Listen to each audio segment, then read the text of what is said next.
یا رسول اللہ میں نے دولت کو آگ تو نہیں لگانی اگر تیرے کام نہ آئے. حضور کس کام کی یہ جائیدادیں، کس کام کی؟ اگر آپ کے گھر میں 4 دن کھانا نہ پکے. حضرت عائشہ صدیقہ فرماتی ہیں عثمان تو چلے گئے، یہ کہہ کے تو میرے مصطفیٰ نے پھر ہاتھ اٹھائے اور ایسی دعا دی کہ میں تڑپ اٹھی، میں رونے لگی. حضور نے جھولی اٹھا کے کہا اے اللہ میں عثمان سے راضی ہوں، تو بھی میرے عثمان سے راضی ہو جا. اے اللہ میں راضی ہوں، تو بھی راضی ہو جا. اور بھائی یہ درد، یہ ذوق، یہ مزاج، یہ انداز، یہ حضرت عثمان غنی کو اللہ نے عطا فرمایا. آپ آج لوگ اعتراض کرتے ہیں ہم پہ، کہتے ہیں تم پہلے مدینے بعد میں مکے، زیادہ دن مدینے تھوڑے دن. یہ کیا انداز ہے تمہارا؟ سنو حدیبیہ جس کا ذکر قرآن مجید نے کیا، ید اللہ فوق ایدیہم، پڑھو نا گھر میں جا کے قرآن مجید. حضرت عثمان غنی رضی اللہ تعالیٰ عنہ ساتھ تھے جب نبی پاک صلی اللہ علیہ وسلم 1400 صحابہ کو لے کے عمرے کی نیت سے نکلے. حدیبیہ کی مقام پر کافروں نے روک لیا، کہا عمرہ نہیں کرنے دیں گے. حضرت سیدنا عثمان غنی کو نبی پاک نے سفیر بنا کے بھیجا. جناب عثمان غنی کئی سالوں کے مکے سے بچھڑے تھے، سامنے کعبہ نظر آیا، احرام بندھا ہوا ہے. جب سفیر بن کے گئے تو ابو سفیان کہنے لگے عثمان ہم تیرے رسول کو تو ابھی عمرے کی اجازت نہیں دیتے، باقی لوگ تو نہیں آتے، وہ سامنے کعبہ ہے، وہ حجر اسود ہے، وہ سارا کچھ ہے، طواف کرنا ہے تو کر لو، استلام کرنا ہے تو کر لو، اگر تم نے کعبے کے اندر نماز پڑھنی ہے تو پڑھ لو، صفا مروہ کے پھیرے لگاؤ، تمہیں اجازت ہے. نبی عثمان غنی فرمانے لگے قسم ہے رسول کی زلفوں کی، جب تک میرے مصطفیٰ طواف نہیں کریں گے عثمان بھی کوئی نہیں کرے گا. عثمان بھی وہ کون سا طواف ہے جس میں طواف اور مدینے والا نہ ہو؟ وہ کون سا عمرہ ہے جس میں عمرہ ہو اور رسول پاک نہ ہو؟ وہ کون سا حج ہے جس میں حج ہو اور امام الانبیاء نہ ہو؟ بریلی کے امام بول پڑے، فرمانے لگے حاجیوں آؤ شہنشاہ کا روضہ دیکھو، کعبہ تو دیکھ چکے اب کعبے کا بھی کعبہ دیکھو. اور فرمانے لگے غور سے سن تو رضا، کعبے سے بھی آتی ہے صدا، میری آنکھوں سے میرے پیارے کا روضہ دیکھو. یہ ہمیں حضرت عثمان غنی نے سکھایا ہے عقیدہ، یہ عقیدہ حضرت عثمان غنی کا ہے. بات دور نکل جائے گی. محبت معیار ہوتی ہے، محبت روح ہوتی ہے، محبت اصل ہوتی ہے. حضرت عثمان غنی رضی اللہ تعالیٰ عنہ سے کسی شخص نے کہا کہ عثمان کوئی تبدیلی بھی آئی نبی پاک کے غلام بننے کے بعد؟ حضور کے غلام بننے کے بعد کوئی تبدیلی بھی آئی؟ لوگ اپنی اپنی تبدیلیاں بتاتے رہے. جناب عثمان غنی نے 2 جملے کہے، لوگ کہتے ہیں ہماری چیخیں نکل گئیں، یہ معراج حضور سے پیار کی محبت اور عشق کا یہ رنگ عثمان غنی کا. حضرت عثمان غنی کہنے لگے تم تبدیلی کی بات کرتے ہو؟ میں نے جب سے نبی پاک کے ہاتھ میں سیدھا ہاتھ دے کے بیعت کی ہے، میں نے یہ ہاتھ دوبارہ کبھی گندگی کو نہیں لگایا. اور فرمایا جب سے پہلی نظر سے جلوہ والضحیٰ دیکھا ہے، میں نے اس کے بعد اپنی شرمگاہ کو بھی کبھی نہیں دیکھا، اس لیے کہ ان آنکھوں میں رسول اللہ کے جلوے رچ بس گئے. یہ معیار پیدا کیا جناب عثمان غنی نے. اور مدینہ منورہ سے جو محبت ہے نا مسلمان کی، اس کا اگر اصل رنگ دیکھنا ہو تو جناب عثمان غنی کو زندگی کو دیکھا جائے. اصل رنگ. حضرت سیدنا عثمان غنی با حیا بڑے تھے. کیا بڑے تھے؟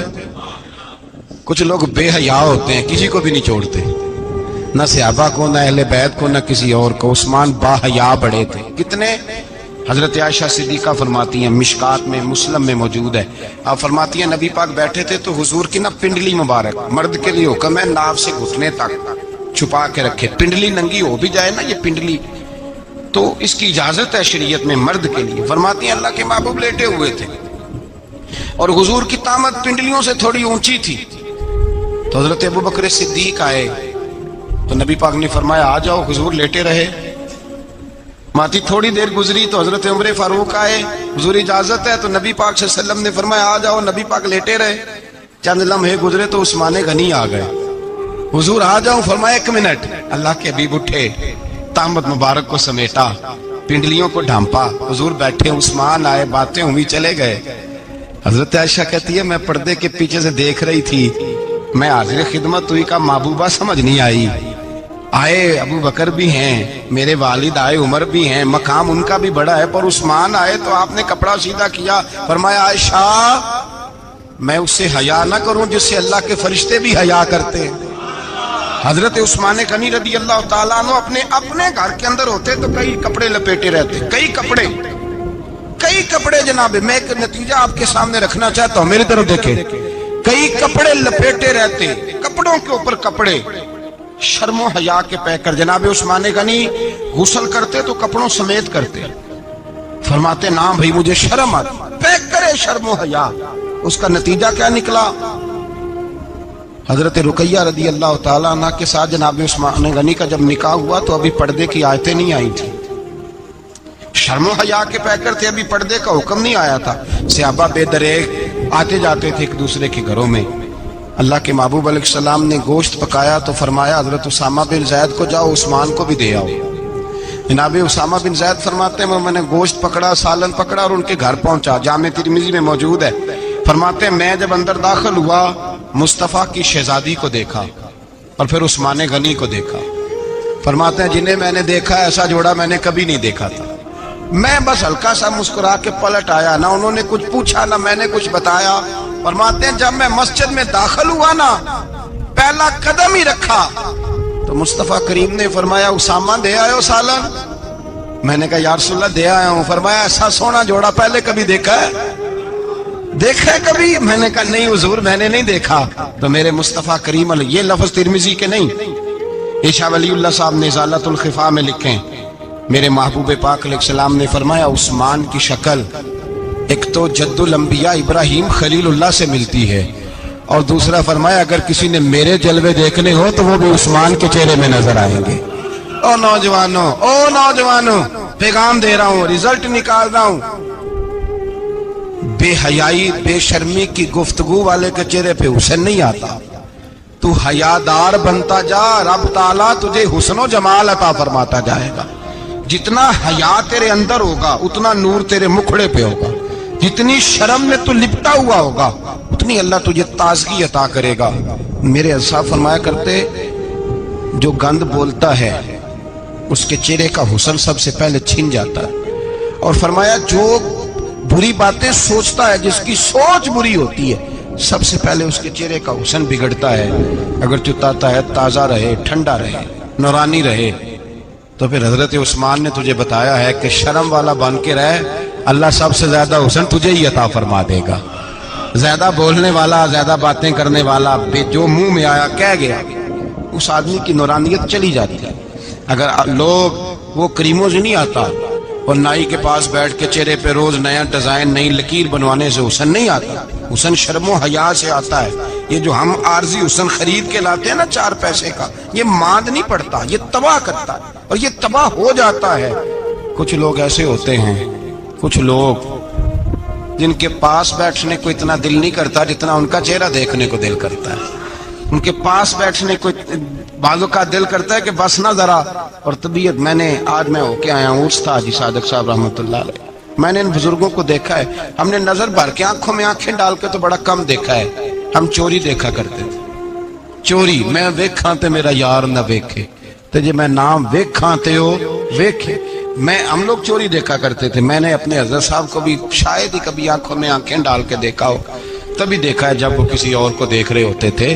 بھائی ان لوگوں کے اندر کا حسن، شرم و حیا، معصومیت بن کے ان کے چہروں پہ نکھر آتا تھا۔ حضرت عثمان غنی کی شرم و حیا نورانیت بن کے ان کے چہرے پہ آ گئی تھی۔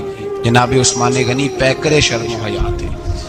ایک بات کر دوں اور ختم کروں، حضرت عثمان فرمایا کرتے تھے مجھے 3 باتیں بڑی پسند ہیں۔ کتنی؟ سارے بولے ہو کتنی جی؟ کون کون سی؟ فرمایا کرتے تھے بھوکے کو روٹی کھلانا، ننگے کو کپڑا پہنانا، اور تیسرا میرا دل کرتا ہے مجھے اور کوئی کام نہ ہو، قرآن پاک میرے سامنے رہے اور میں سارا دن تلاوت ہی کرتا رہوں۔ 3 باتیں پسند تھی، بھوکے کو کھانا کھلانا، ننگے کو کپڑا پہنانا، اور یعنی روٹیاں بانٹتے رہتے تھے، سوٹ بانٹتے رہتے تھے، یہ مزاج تھا۔ فرماتے تھے میری پسند ہے، اور تیسرا میرا دل کرتا ہے کہ قرآن مجید پڑھا رہے اور میں وہ کنویں کی بات بڑی معروف ہے، میں نے بس اشارہ کرنا ہے، نبی پاک نے بھی اعلان کیا تو بڑا ہی اعلان کر دیا، فرمایا وہ میٹھے پانی کا کنواں ہے، قبضہ یہودی کا ہے، جو بندہ خرید کر وقف کرے گا نا اسے کیا ملے گا؟ تو حضور نے فرمایا میری جیب میں جنت کی ٹکٹ ہے، میں اسے جنت دے دینی، یہ ہے عرض جنت، یہ طیبہ کی زمین ہے، جنت بھی یہی، مال کے جنت بھی یہی ہے، جنت لے لے مجھ سے، لے لے۔ حضرت عثمان غنی گئے، اس کو کہا بھائی کنواں میرے ہاتھ بیچ دے، کنویں کی قیمت تھی 500-700 دینار، تو حضرت عثمان 500-600 دینار کل کنویں کی قیمت تھی۔ جناب عثمان غنی گئے، یہودی کو پتا تھا کہ یہ خریدنا چاہتے ہیں، فرمایا یار یہ کنواں بیچ دو، کہنے لگا نہیں بیچنا، فرمایا قیمت منہ مانگی، کہنے لگا قیمت میری مرضی کی، کہا تمہاری مرضی کی، اپنی اپنی اوقات ہوتی ہے نا قیمت لگانے کی، تمہاری مرضی کی، کہنے لگا میری شرط ہے میں ایک دن کے لیے کنواں دوں گا، ایک دن میں ایک دن آپ، فرمایا یہ بھی منظور ہے، کتنے پیسے؟